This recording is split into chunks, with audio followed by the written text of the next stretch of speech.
الحمدللہ رب العالمین والصلاة والسلام علی سید الانبیاء والمرسلین وعلی آلہ واصحابہ اجمعین اما بعد اعوذ باللہ من الشیطان الرجیم بسم اللہ الرحمن الرحیم انما المؤمنون اخوة فاصلحوا بین اخویکم واتقوا اللہ لعلکم ترحمون صدق اللہ العظیم و صدق رسولہ النبی الکریم الامین اللہم صلی علی سیدنا و مولانا محمد معدن الجود والکرم وآلہ وصحبہ وبارک وسلم الصلاۃ والسلام علیک یا سیدی یا رسول اللہ وعلی آلک واصحابک یا سیدی یا حبیب اللہ۔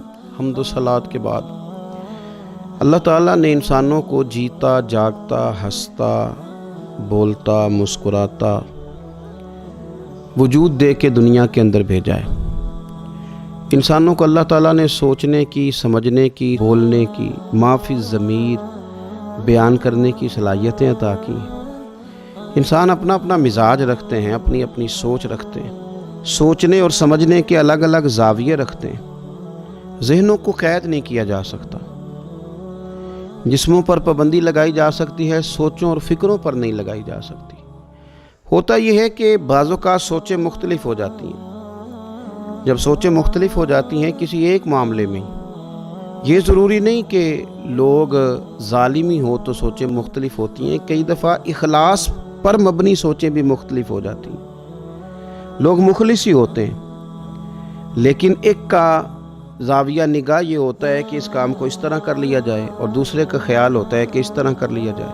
تو چونکہ لوگ جیتے ہیں، جاگتے ہیں، سوسائٹی میں رہتے ہیں، تو پھر ان میں نزاع پیدا ہوتا ہے، اختلاف رائے پیدا ہو جاتا ہے۔ اختلاف رائے پیدا ہو جانا اتنا بڑا مسئلہ نہیں ہے۔ مسئلہ یہ ہوتا ہے، آگ تو کئی دفعہ لگ ہی جاتی ہے، لیکن شرط یہ ہوتی ہے کہ آگ بجھانے والے لوگ موجود ہوں۔ ایسے لوگ موجود نہ ہوں کہ جو جلتی پر تیل کا کام کریں، بلکہ کچھ ایسے لوگ ہوں جو جلدی سے اس آگ کو بجھائیں، اس کو ٹھنڈا کریں۔ اگر وہ دیکھیں کہ یہ بند دریا کا ٹوٹ رہا ہے اور سوراخ ابھی چھوٹا سا بنا ہے، تو وہ جلدی سے آگے بڑھیں، اس سوراخ کو بند کر دیں، ورنہ زیادہ نقصان ہونے کا اندیشہ ہے۔ لوگوں کے درمیان اختلافات ہو جاتے ہیں، ہو جایا کرتے تھے ہمارے اسلاف میں، اکابرین میں، حتیٰ کہ صحابہ کرام علیہم رضوان کے درمیان مشاجرات ہوئے۔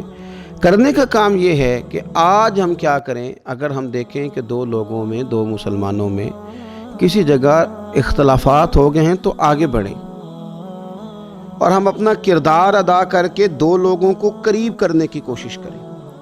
قرآن مجید میں اللہ تبارک و تعالیٰ نے ارشاد فرمایا کہ انما المؤمنون اخوہ، فرمایا بے شک مومن آپس میں بھائی بھائی ہیں۔ فاصلحوا بین اخویکم، تو اپنے بھائیوں کے درمیان صلح کرا دو۔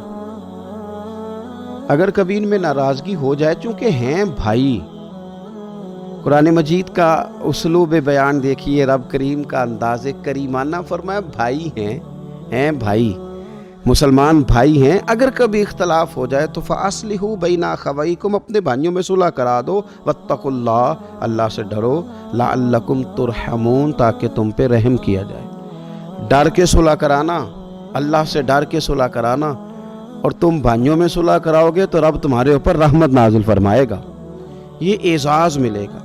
اختلاف رائے ہو جاتا ہے، لیکن جو بیٹھے والے لوگ ہیں آمنے سامنے، جو دیکھنے والے ہیں، جو ان کو جاننے پہچاننے والے، ان کا کام یہ ہے کہ وہ آگے بڑھیں، ان کے درمیان صلح کرائیں، اختلافات کی آگ کو نہ بھڑکائیں۔ ہمارے پاس کئی دفعہ لوگ آتے ہیں جو گھر سے بڑے ستائے ہوئے ہیں، تازی لڑائی کر کے آئے ہیں اپنے والد کے ساتھ، وہ بہت سارے شکوے آ کر کے کرتے ہیں۔ وہ کہتے ہیں میں نے پردیس میں وقت گزارا، محنت سب سے زیادہ میں نے کی، ابا کا ساتھ سب سے زیادہ میں نے دیا۔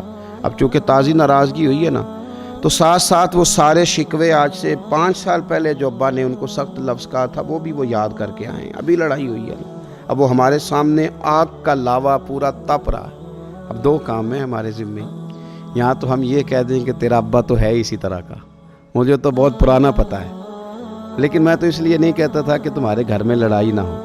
ایک تو یہ بات ہے، یہ ہم نے جلتی پہ تیل کا کام کیا، وہ نوجوان اور بھڑک گیا۔ اور ایک یہ ہے کہ ہم نے ساری باتیں سننے کے بعد کہا یار میں نے تیرے باپ کو تیرے اوپر شفقت کرتے بھی دیکھا ہے. جب تو بیمار تھا تو میں نے رات کو اسے ہسپتال کی ٹھٹھرتی رات میں باہر بیٹھے بھی دیکھا ہے. میں نے اسے تیرے بچوں کے لیے دعائیں مانگتے بھی دیکھا ہے. آپ نے اختلافات کی شدت کو کم کر دیا. جلتی آگ پر آپ کے چند جملوں نے شبنم کا کام کیا.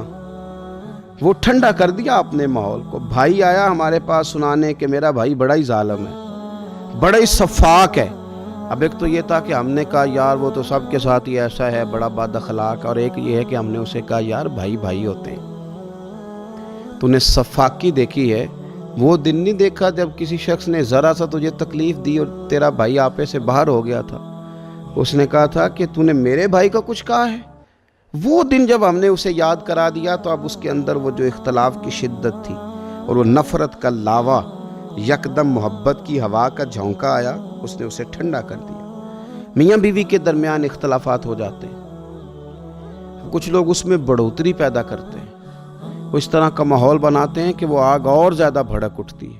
لیکن اگر دائیں بائیں والے اس طرح کریں, ان کو جینے کا موقع دیں.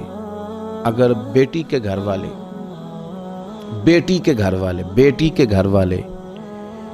اپنی بیٹی کے سامنے بیٹی کے نہیں داماد کے فضائل بیان کریں, اس کی خوبیوں کا ذکر کریں تو یہ آگ ٹھنڈی ہوگی. بیٹے کے گھر والے اگر اس طرح کریں کہ وہ بیٹی کی خوبیاں, بہو کی خوبیاں تھوڑی بیان کریں تو اس سے اختلافات کی آگ تھوڑی ٹھنڈی ہوگی.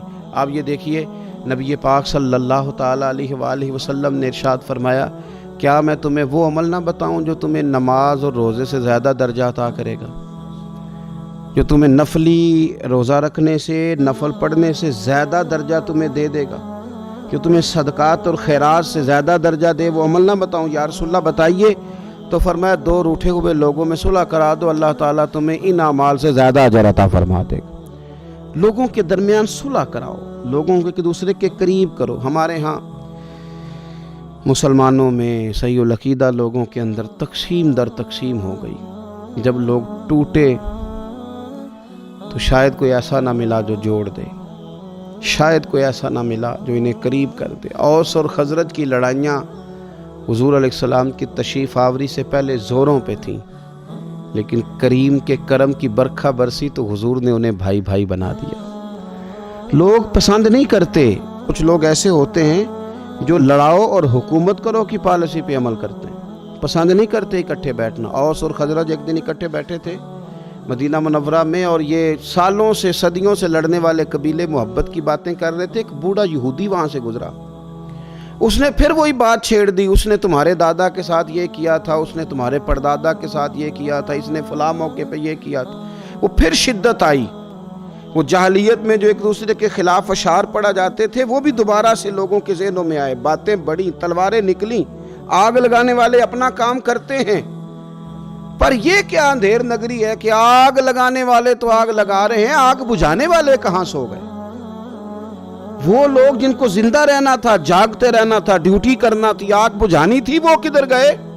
جب اوس اور خزرج کے درمیان یہودیوں نے آگ بھڑکا دی تو کسی نے جا کے رحمت للعالمین محبوب کو خبر کی. حضور جلدی سے تشریف لائے, سورہ آل عمران کی آیات تلاوت کی, کہا اور رب نے تمہیں نعمت دے کے بھائی بھائی بنا دیا ہے, تم کن چکروں میں پڑ گئے؟ رسول کریم نے آیات پڑھی, حضور آئے, باتیں بتائیں. ان کی آنکھیں غصے سے لال تھیں, اب آنسوؤں سے ٹھنڈی ہوئی, پھر سے ایک دوسرے کے سینے لگ گئے, پھر سے محبتیں بڑھ گئیں. کیا کریں؟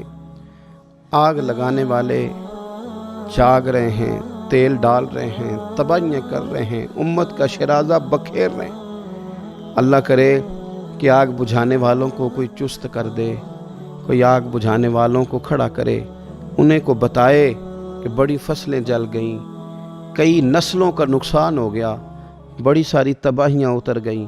اٹھو, نیند سے بیدار ہو جاؤ, دیکھو حالات بڑی خوفناک سمت اختیار کرتے جا رہے ہیں. میرے نبی پاک صلی اللہ تعالیٰ علیہ وسلم نے جماعت کا کبھی ترک نہیں فرمایا.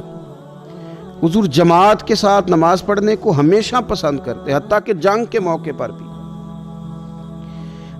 موقع پر بھی نبی پاک صلی اللہ تعالیٰ علیہ وسلم جماعت کا اہتمام فرماتے. جب ظاہری طور پر طبیعت مبارک بڑی علیل تھی, وصال ظاہری کے ایام قریب تھے، بظاہر حضور قدم نہیں اٹھا پاتے تھے، پھر بھی 2 لوگوں کو سہارا لے کے مسجد میں تشریف لاتے، جماعت کے ساتھ نماز پڑھتے، پسند کرتے۔ لیکن قبیلہ عمر بن عوف کی صلح کرانے کے لیے جب حضور تشریف لے گئے تو آپ کو بخاری شریف میں ملے گا کہ اتنی تاخیر ہوئی کہ صحابہ کو جماعت کھڑی کرنا پڑی، اور جماعت لیٹ ہو گئی، لیکن میرے نبی پاک علیہ الصلوۃ والسلام نے جماعت کو دیر سے ادا کرنا پسند کیا، لوگوں کی صلح کرانے کو اہمیت دی، لوگوں کو قریب کرانے کو حضور نے، اس قبیلے کی صلح کے لیے، ان کے نزاع کو دور کرنے کے لیے حضور نے جماعت کو لیٹ کر لیا۔ ہم بھی اس طرح کریں نا کہ چلیں کچھ نفلی کام ہی چھوڑ دیں، کچھ اپنی خواہشات ہی چھوڑ دیں، کچھ تھوڑا سا ہم نہ، ہو سکتا ہے کوئی ہمیں تانا ہی دے کہ تم کیوں آئے ہو، اب تم بڑے مصلح بننا چاہتے ہو، اب تم بڑے سردار بننا چاہتے ہو، تمہیں شوق آیا ہے حکم بننے کا، ہو سکتا ہے تانے بھی ملیں، لیکن یہ کہ جب خیر کے کام میں بندہ نکلتا ہے تو کہیں کہیں اسے ان چیزوں کا سامنا بھی کرنا پڑتا ہے۔ لیکن کوشش کریں اختلافات امت میں ختم ہوں، کوشش کریں کہ صحیح العقیدہ لوگ ایک جگہ، ایک پلیٹ فارم پہ جمع ہوں، کوشش کریں ہمارے خاندانوں کے لوگ، ایک دادا کی اولادوں میں اختلاف نہ ہو، کوشش کریں کہ محلے داروں میں اختلافات نہ ہو، کوشش کریں کہ ہماری مساجد میں لوگ صلح کے ساتھ رہیں، ہمارا کوئی نمازی ناراض ہو کے دور نہ جائے، صلح کا کام کریں، صلح کا کردار ادا کریں، لوگوں کو قریب کرنے کی کوشش کریں۔ اللہ تبارک و تعالی ہمیں توفیق عطا فرمائے۔ آخر دعوانا الحمدللہ رب العالمین۔